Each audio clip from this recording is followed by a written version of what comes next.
Hey everybody, we are jumping on to have a conversation that, well, my friend Tim here and I have all the time, and recently realized like a lot of people aren't thinking about this in the same way as much as nerds like us. And so we thought, let's talk about it and record it, and maybe some people would find it helpful. And the topic is what I want to call the theology of placemaking. And maybe by the end of this conversation, we'll have a different topic title. I don't know, Tim. But why don't you start first? Who are you? Yeah. And maybe by the end of who are you, people will be like, this is why we're talking about this together. So go for it. And then we're gonna dig into what that means. What do we mean by a theology of placemaking? Why does God care about this? What are we doing here? So who are you? You wear a lot of hats, so why don't you kind of try And to it's round that interesting, out? even as I talk about who I am, just notice the words I'm noticing what I'm using, which is the first thing that we oftentimes use when we describe ourselves is where are we from? Where is the Yeah, place that's right. we're from? So I'm South Minneapolis. I'm Powderhorn Park. That is part of how I identify myself of who I am. I come from South Minneapolis, Powderhorn Park. And I wear, Steph, to your point, a lot of different hats. I'm Yeah, still working on how to talk about them. So this is a great platform to do that. yeah. Historically, I've worn the Flourish placemaking hat as co-executive director. And really the work there is this theology of placemaking work of how do we think about our space and our place, and how do we, and all of the different factors that play into it, how does that make spaces of belonging, spaces that are for community, for flourishing? That is at the heart of what I think God has for us and what we have at Flourish Placemaking Collective. Yeah. That's a hat I wear. But as I got into this work and with churches, and churches particularly who own space, it's not doesn't have to be churches who own space, Yeah. but churches are changing. The demographics are changing, and a lot of churches find themselves with these old buildings and like we need to sell. Or churches might be like, there's a property next door. Maybe we should be interested in what happens there. And so that was a place in my life where I'm like, well, I think I should pivot and add a hat. And so I have a my real estate license, so I can help walk alongside community-centered institutions and churches as they think about buying or selling or acquiring church property. Yeah. And then finally, and maybe our conversation will go here today, Steph. I don't know. We'll find out. But at the end of the day, the economics of place matters, right? Like that is at the heart of a lot of the conversations of placemaking is does the math? Does it make sense? Is how does money get in the way of making space accessible for all people? Mm, And so with churches and community-centered institutions, the economics oftentimes are the driving factor yeah. of placemaking work. And so recently was part of an invitation of a group to start a social impact fund to provide patient capital. Uh, Patient capital. What is Patient that? capital. Because guess what? Most money in our world is fast money. It's I want a quick return, I want it now. And yet that on the side of the community, on the side of the church, usually isn't what's best for you. And so to be part of a group that can provide patient capital that is non-ex that looks to add more value than it looks to take out. That is a goal. Add more value than we look to take out. That's the third big hat I wear of helping to provide capital to churches, community-centered institutions like Mill City who care about their neighborhood, their place, and how to bring flourishing from it. Yeah, which just practically looks like loaning money at a rate that's not just totally hosing you. Yeah, I mean, that's a short answer. That's our pitch. I mean, more or less what we say. We say, what are you paying right now? How are you financing? And they go to the market, and the market's for the market. The market yeah, is for the person giving them money, and that there's a better way to do that, we think. yeah, And so to be part of that solution is a fun hat that I get to wear. So that's yeah. pretty cool. Well, But Steph, okay, so for you, yeah, I mean, as pastor and community leader and so many different hats that you wear, it also intersects with it does. placemaking Yeah. and theology and all that. So I would love to hear a little bit more of all the hats that you wear and how you fit into this conversation on theology of placemaking. Yeah, yeah. All of the hats that you wear have been helpful for a few of the hats that I wear. But I think that if I look back on like why this matters to me, I mean, I'm a lead pastor of a church that is in the city. That's why it matters. But I think, like you said, like the concept of place just matters a ton same, like where am I from? Like I've lived in Minneapolis almost my whole life, and I've lived in the same, this is actually almost odd for most people in the city, but I've lived in the same like 10 square mile radius since I was 5 years old. And Yeah, most people have like gone unheard somewhere. of. Unheard of. I know. And so I just like the place matters. And because my faith matters so much to me and how I see everything in the world, then everything down to like the block I live on with my husband, to where I shop, to what I do with my time and what I invest in like with the community, like that all matters and it all comes down to place.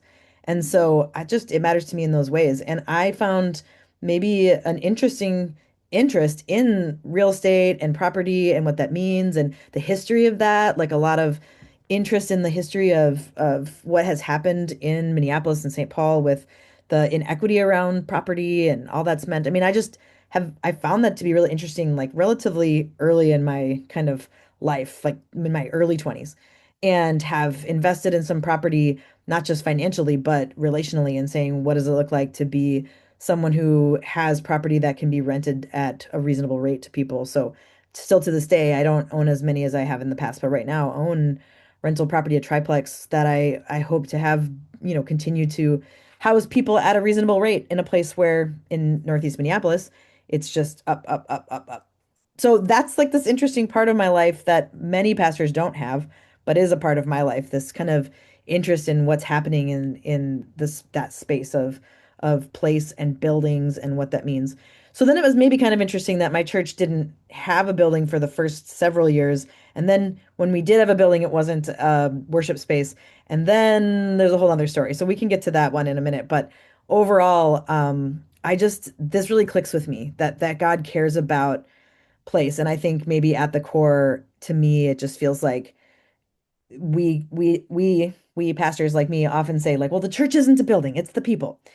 And I'm like, absolutely, amen. But churches do have a place.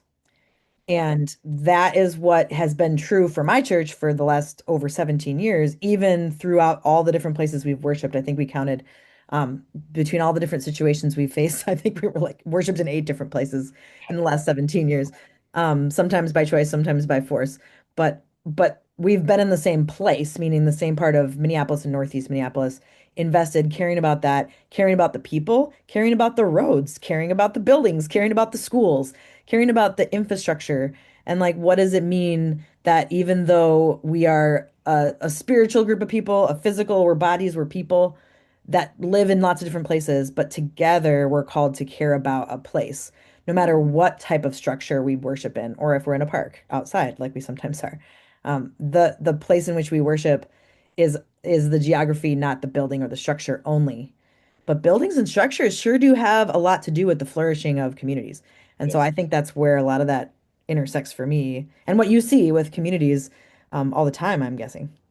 I'd be curious to know, Steph, like that's such a unique perspective of having the Northeast Minneapolis being part of your story for Yeah.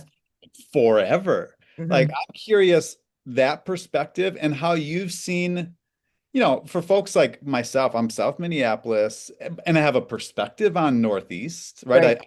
I've been in, out, and around Northeast. And so obviously you're going to get a lot of people who come in with their own perspectives. And some of those are valuable because sometimes you can be so invested in In the it. place Yeah. where you miss some things. But I'm just curious kind of what's been that perspective for you of your place Yeah. for such a long time. Yeah, I mean, when you think about place, you have to look back and say, like, how did we get here? Yeah. How did we get to the point that we have the structures that we have, the issues that we have? I mean, Northeast Minneapolis is the place where a lot of the very first European immigrants came. And so we're like, oh, okay, and it's like, wait, hold on, but we need to know that part of that story was that the Polish people did not get along with the Ukrainian people, did not get along with the Russian, did not get along with et cetera, et cetera. And so there's actually like this history of ethnocentrism, and then you still see it play out. But now it's, between the Somali community and the Latino community and the Ukrainians that still live here, right? That are fifth generation. And so you look back and you're like, this affects this, and how did the streets get this way? One of the interesting things about Northeast is that the streets running in one direction, east, west to east, east to west. Well, no. So if you drive west to east or east to west, you'll Yeah. notice as you pass the different streets, they're named after presidents and they're in the order of the presidents when they were president. And so you're like, okay, I just passed, Washington and oh, now we're at Garfield. And the story, and I think it's true, is that at one point the streets had all different names, and then at one point some group with power decided, hey, you know what? Let's name all these streets after the presidents because what we need is these Eastern Europeans to catch up quick and get these citizenship tests, and they need to know the order of the presidents, They unlike a can lot just of people every born time here. they walk by, they see. Yeah, yeah, but so I could tell stories like that now that I've come to understand by being in the thick of it, and how like those backstories of social situations, of spiritual situations, of realities have changed the physical structure in Yeah. these ways. It's also the history of this part of the city is that it was where the flour mills and the sawmills were. And so there's a lot of warehouses, a lot of buildings that for a long time, kind of right as my church was starting, had been vacant and or still being used as warehouses, but not origin for the original purpose of the mattress factory or the wood the flour mill, like General Mills owned a bunch of these buildings and property. And so now in these last several years, of course, there's been gentrification, meaning that there has been ways in which people have invested in these properties to increase their value, which has like, oh, that's great. Wait, hold on. How does it affect other people? And how does that affect house prices? And how does that affect, and then that affects like, education because of where people live, and that affects.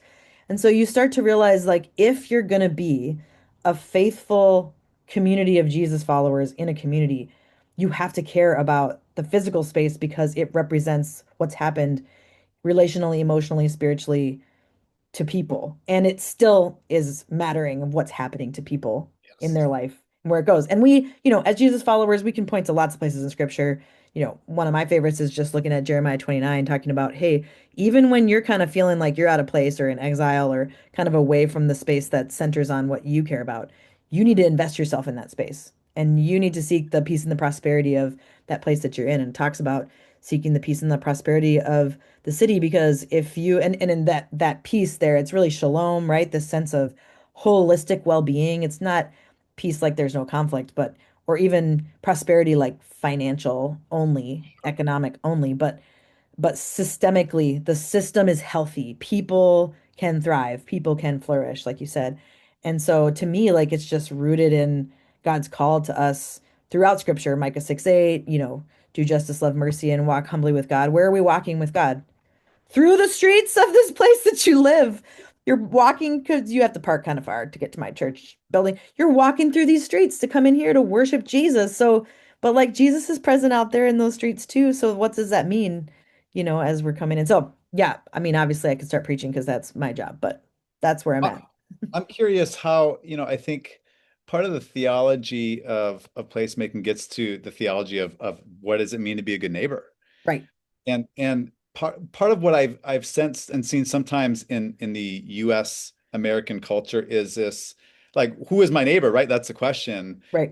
And sometimes it's so easy to point to a neighbor who you'd never have met, you've never seen, some faraway country or continent, Right. and at the expense of neglecting your actual, like right next door, the neighbor, the school, the road, the whatever. Yeah. So I'm curious how you have it with the hats that you wear and the congregation that you lead, like how do you lean into that question of who is my neighbor? Because it is such a big question, and there are a lot of right answers with that. But how have you leaned into that with this placemaking hat on? I literally was talking with some people about this yesterday. Like, if you answer the question that Jesus asked of who is my neighbor, as you look at the story, he's kind of saying, like, everybody is. Okay, cool, cool, cool. But if you use that answer to negate the call to love the neighbor that actually shares a fence with you, or Yeah, that you totally. gotta you gotta deal with the fact that their leaves are in your yard, and I mean literally someone's dog bit someone else's dog on my street this like today. It's like this is neighbor stuff, right? This is the real neighbor. That's the neighbor you have to love. And so I think similarly for churches, their place, so some of the people at Mel City live in Northeast Minneapolis, some live in walking distance of the church. And some are driving because they care about the mission we have to this part of the city. And then they leave to be on mission in the places that they find themselves. But I have found that like families, individuals, communities of people living together, roommates, struggle with this like right next to me neighbor thing Totally. more than the general like, oh Because it yeah, I can costs like, more. yeah, You have to deal with it every single day. You have to see it every single day. You have to interact with it yeah, every day. yeah. That requires more of you. Yeah, and so as a church, we need to care about our actual neighbors, meaning there's houses obviously like by our church. There's also a huge park and a building in which people work as their job for this park. There's also a lot of businesses. There's also schools. There's also other churches. So this is our area and this is our neighborhood and these are our neighbors. And like how terrible if we were to care about the neighbors over there, almost like jumping over the ones that are right here. And so Oh, then how we invest ourselves relationally, economically, physically in that place really does matter. So for instance, I mean, a little thing, I mean, I think, oh, big thing, little thing. In the summer, we just say, hey, our focus is to love Logan Park, this huge park. It's like our front yard. It's massive. And it's like the central park of this part of the city. And we're like, if you're gonna love a place, you have to be present. So our goal is to be present in this place, connecting with people, walking through and praying, doing pizza parties and inviting everybody who's whatever. We're going to do some peace practices this summer where we're going to just do some centering prayer. We're going to do some breathing things because people are anxious and everyone's invited. Like that's what it means to love Logan Park. It doesn't mean we just sit in our church building and pray for it over there. We got to go be present in it. And so that's just one example of many about how my hope is to equip people to do that collectively in our part of the city and then to be able to take that with them into the places that they live, whether it's just another part of Northeast, another neighborhood in Northeast, like most in Minneapolis, there's like multiples, or they live in a suburb, or we've got some people that are connected that are living an hour and a half away or something because they're like, I want to do what you're talking about, but where I live. And totally. it's really meaningful, and I think it's like a stewardship thing, right? It's not, do we own this isn't it's ours, but it's not ours, right? It's we own a building in this neighborhood, but like really we are stewarding a thing that God gave us. So like maybe the owning isn't the right language really for being like truly theological. And That stewardship yeah, word is like that. If you talk about my history and how I got yeah, to yeah, talk about that. like it, the stewardship is the driving word because growing up in the church, being in church and around church, and then as I got into Ace in the City, now Flourish Placemaking work, just noticing how, in my opinion, so many churches weren't stewarding Right. these big church buildings that Or are or the parking city. They're lots on every sometimes. block. Right. Right. And so you go in and you're like, well, how is this big building used? And it's Sunday morning, it's maybe Wednesday night, and that's great. Like there's nothing wrong with that. But then you do a little deep dive and you realize that the church, the collective seed church in just this country owns over estimated $1 trillion of real estate, so of place. Whoa. And then you're like, well, how does the average church, and of course, not every church fits this, but when we are maybe using, let's say, 20% of our church building throughout the week, During waking hours. when you put that in economic value, and then you put on the hat of we're supposed to love our neighbor with ourselves, our greatest physical asset, we're using 20% of for our community. And it's like that, there's a way better. There's a better way forward, a way to reimagine who we are, how we fit into this ecosystem of neighbor that really drove me to the work that I'm doing. And I think Yeah. my question, Steph, back to you is when you talk about stewardship, right? So placemaking is an invitation for us all, whether we own a building or not, Right. right? So that is true. We need to be concerned about this ecosystem, this fabric that holds us all together, whether we own anything on paper or not. Right. But I'm curious, being a helping lead a faith community where you did not own anything Right. for a while, Yeah. right? And then there's a property at the Commons that you bought, a few years in, right, Yep. into Yep. your community. And then you more recently acquired a very big, right? So you have a journey of like placemaking without owning space to Yeah. where you are today. I'm curious how you've kind of lean into that because then I think what I've noticed too sometimes is the vacuum can be, oh, cool, we have our space. We don't need, again, it's like we only need to be focused here. We don't need to worry about what's out there anymore because now we have our own space. Right. So I'm just curious how you've wrestled with your, leaning into your story and the trajectory of ownership and stewardship of property. Yeah, absolutely.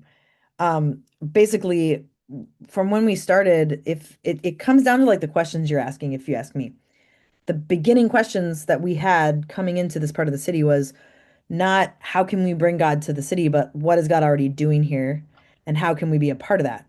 And so when you're asking that question and you don't even have a place to have your worship service yet, what are you asking about God and where is God doing such things? Well, in the park and the houses and the businesses and the schools and the other churches.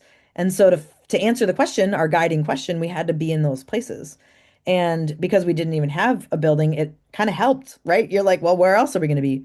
So we Yeah. were meeting in people's houses, and I remember we would like walk the streets, helping out with like cleanup days, and people would be like, "Oh," talking to us, and we were like, "Oh, so we're connected to this church." And Mill City didn't even have a worship service yet, but we were like, if we were a community of people, and we had a name, and we were meeting in houses, but we didn't have any place public yet. And people would be like, "Well, where is your church?" And we'd be like, "Well, we're here right now." Like, here we are on Central Avenue picking up trash with you. So that's it.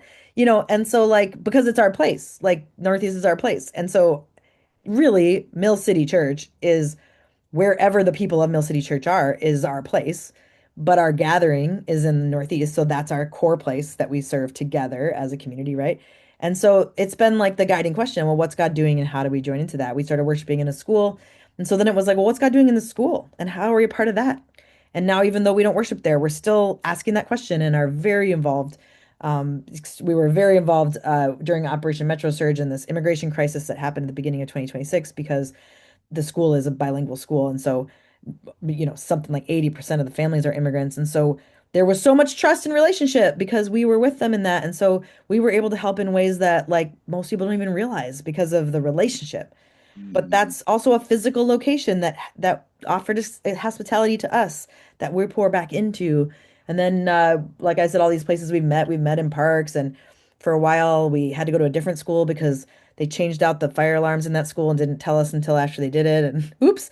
And so then we're in another school, and then COVID happened and we couldn't be there. And so then we're over in a wedding venue. All of these places, these 8 places, are all within a mile, and it's wild. And then we did buy this building mid kind of I guess we were about 8 years in, and we were like, you know what, a midweek space would matter, and we could invest in a place here, like in a physical location within this.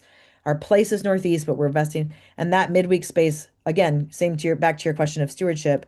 The goal was it's used as often as possible by as many people as possible, as long as it's leading towards the flourishing of this community, and that it connects. So that meant that, well, the first thing we had to do is make sure it was accessible, and then make sure that people like it's been used by civic groups, it's been used by lots of other churches, it's been used, all these different things. Even your green space, right? Like even the Yeah, outdoor space, right, is yeah, is witness to just thinking about yeah, wanting people to be here. right. And we worked with the Mississippi Watershed to be able to get a grant to allow that to actually like move water well around there because it's only about, like 3 blocks from the Mississippi River. So all this water is like rushing through that property. And it's like a different way of looking at place and space and stewardship because the question is like, well, what's God doing? And then we get to join that.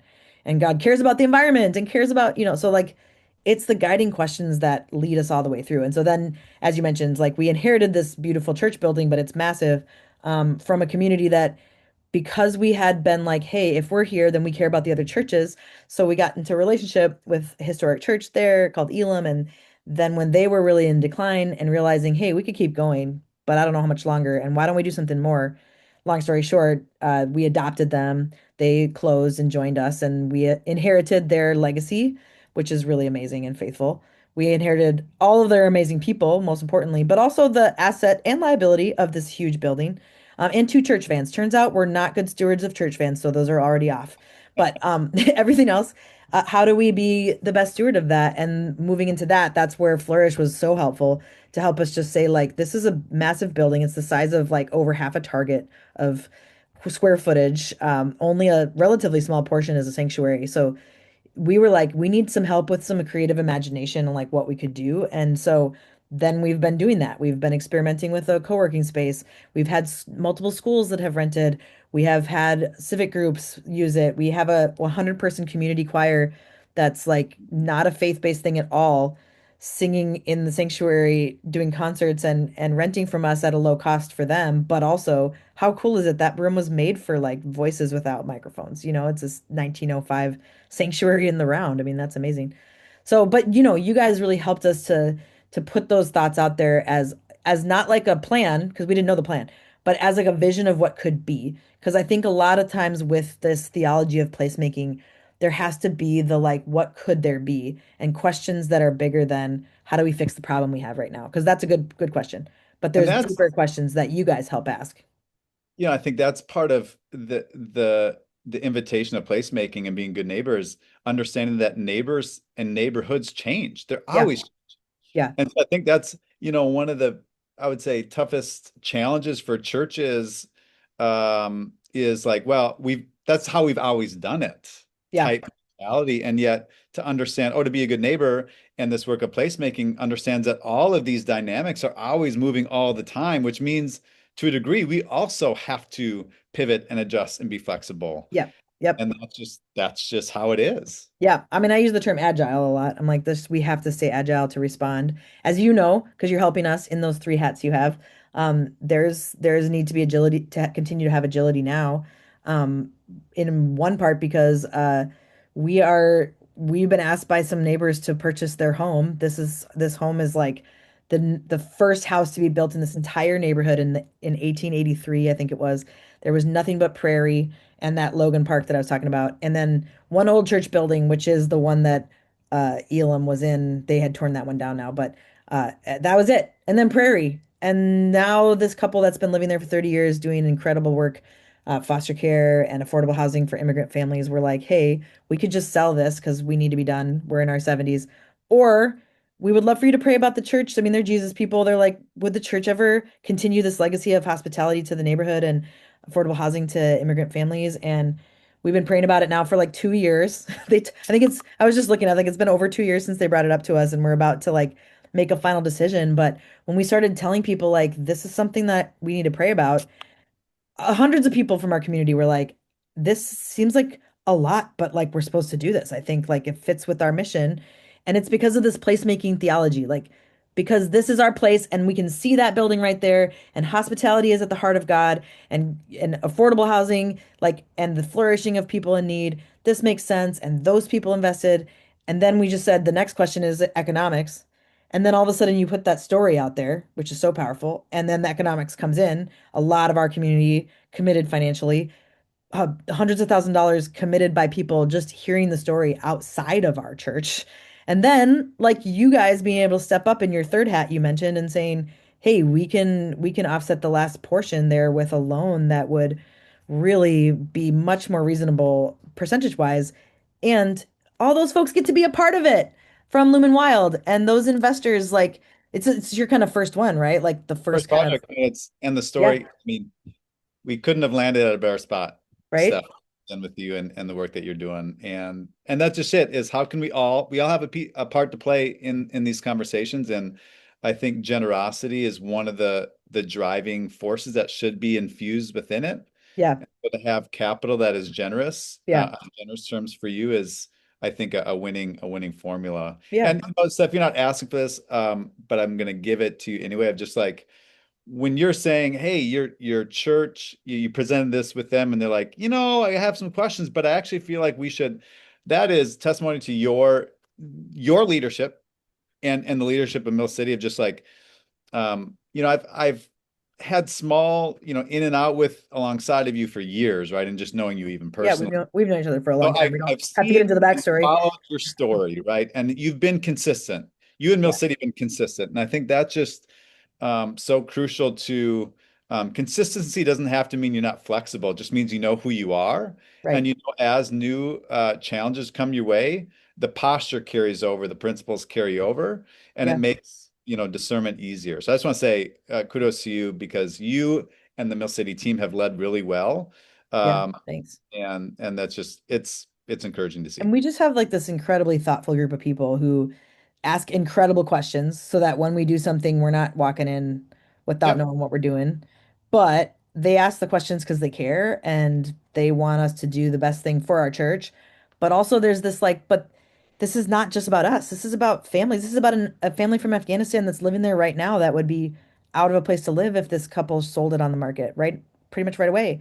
And so, this is like the willingness for my community, to be people who make choices that, this isn't in my mind, this is like there's some risk there, I can think of way riskier decisions, but that they're willing to do that for the sake of others. And like that's what I mean at the heart of God and the heart of placemaking is that it's not how do we invest in this neighborhood so it's best for us in our church building, but how do we invest in this neighborhood so that we're an asset in this community and not neutral or a detriment. And so we've always said like we want to be the kind of community that the neighborhood would want us to be around for the long haul because we make a positive impact. And there's neighborhood association meetings, where people are just like, "Is Mill City going to handle that?" And I'm like, "Ooh, I don't know if we are." But how cool is it that they're The fact bringing that us they're up? saying that, the Yeah, fact that they're saying that, yeah. totally.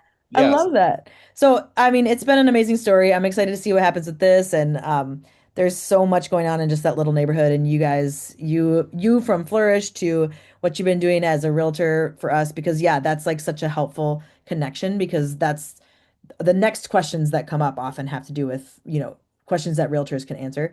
And then like just like I'm so excited about these investors and that it's a privilege for us to be the first project because I get to turn around to my community and say, if we move forward with this, then we are the ones that kind of set that going. Yes. And there's going to be a bunch of other faith communities that are going to have this opportunities because we were the first story and it went well.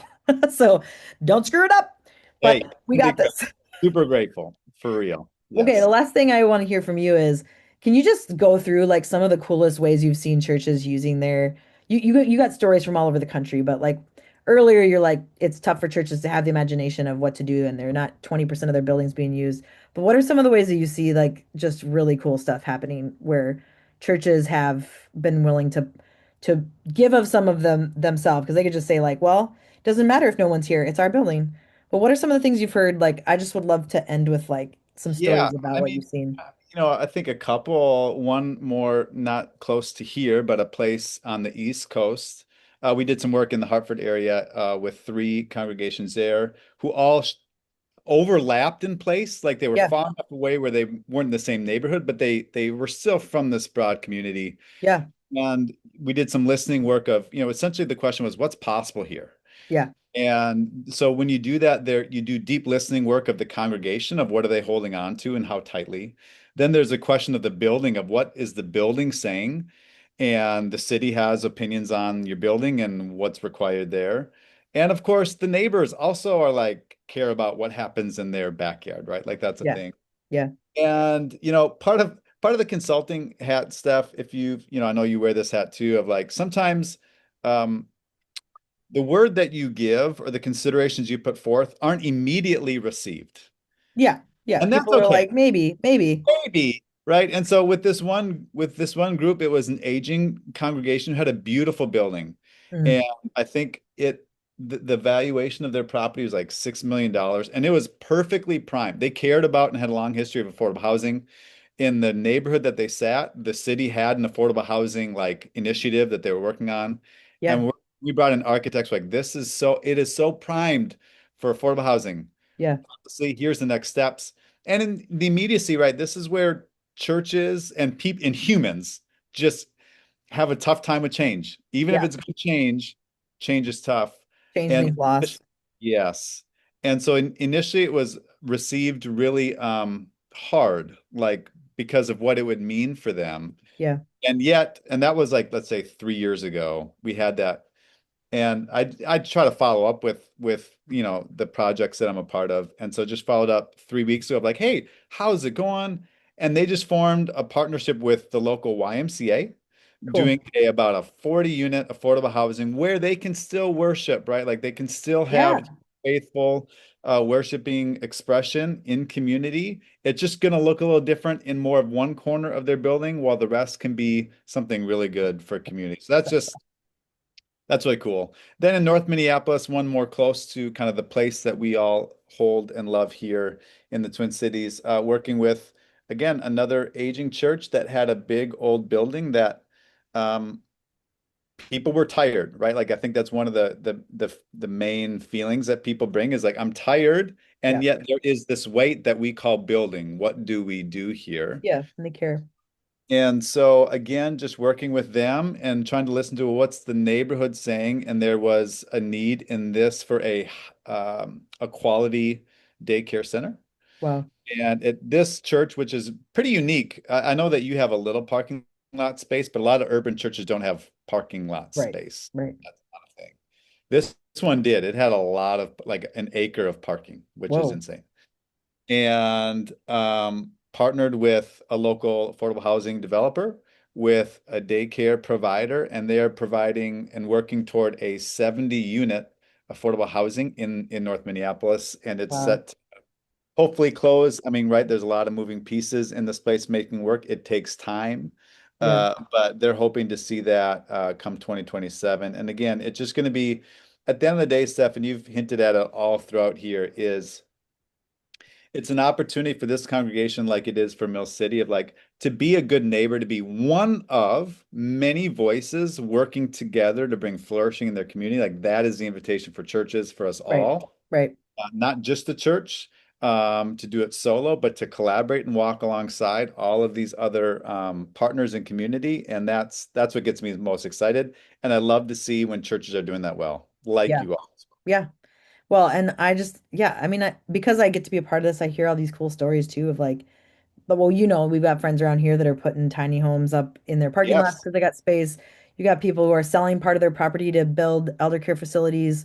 And then it's like a win-win because they have the money to reinvest back in ministry. I mean, you got people who are figuring out how to have coffee shops and breweries on one end of their church so that people are coming in on a door that doesn't even seem like church, but it's community space, it's a third space, and that's a huge deal right now is like places for people to be, Yes. places where young kids, community center spaces where kids can use gyms and stuff. Like we got kids using the gym and with Young Life, and it's just huge. Like you talk to anybody around here that are dealing with any young adults, young teens who are getting in trouble, they say all the time, we just need more stuff for them to do. Yeah. We need places for them to Which be. means we need a place for them to go, Yes, they which need to go. They can't just have something to do. If they have something to do, they're gonna turn into like what we have in our neighborhood called the Kia boys, who just like hotwire Kia cars for fun and move them around. That's all yeah. they do. They don't sell them. They just move them. They just drop them off in the Catholic church parking lot. And it's like, what do people need? They need something to do and they need a place to be. And so I think at the end of the day, for all of us in our little churches, I mean, I've never been a part of a big church and mega churches and multi-sites and all that. They got resources I don't even know anything about. But when I think about us, we could get discouraged and just say, well, we can't fix all these things. And no, we can't. But we can do the thing that we can do, and we can be a part of the thing that's right in front of us. And we Yes. can say, what is God doing and how do we join into that? And why did God give us this to steward? Because if God gave it to us, it's not just so that we can be like, thanks for this thing. It's so that it can multiply kingdom stuff. And we get to do that inside of church buildings, outside of church buildings, parking lots, buildings that churches can own for the flourishing, like the commons or houses and things. And they're not easy decisions to make, but the fruit is really cool to see. And it doesn't mean there's no risk or that it's not kind of scary to do it, but I'm like, there's nothing like being a part of something like that though, Yeah. which is I know what gets you up every day too. Like It there's does. nothing like being a part of it. So Yeah. anyway, we're so grateful for you and the multiple hats that you've played that, when you're in this kind of work, like you just need people that you trust who are going to tell you the honest truth about situations and help you get to the bottom of things. And you and I have dug into a lot of things over Hey. this just last few years, and I'm so grateful. Yes. Thanks for that. And yeah, so now if somebody made it all the way to the end of us talking about this, you got some sort of idea of why placemaking is matters to God and spread the word. That's what we want people to do. There it is. Spread the word, everybody. Spread the word. All right. Bye. Thanks. See you. Bye.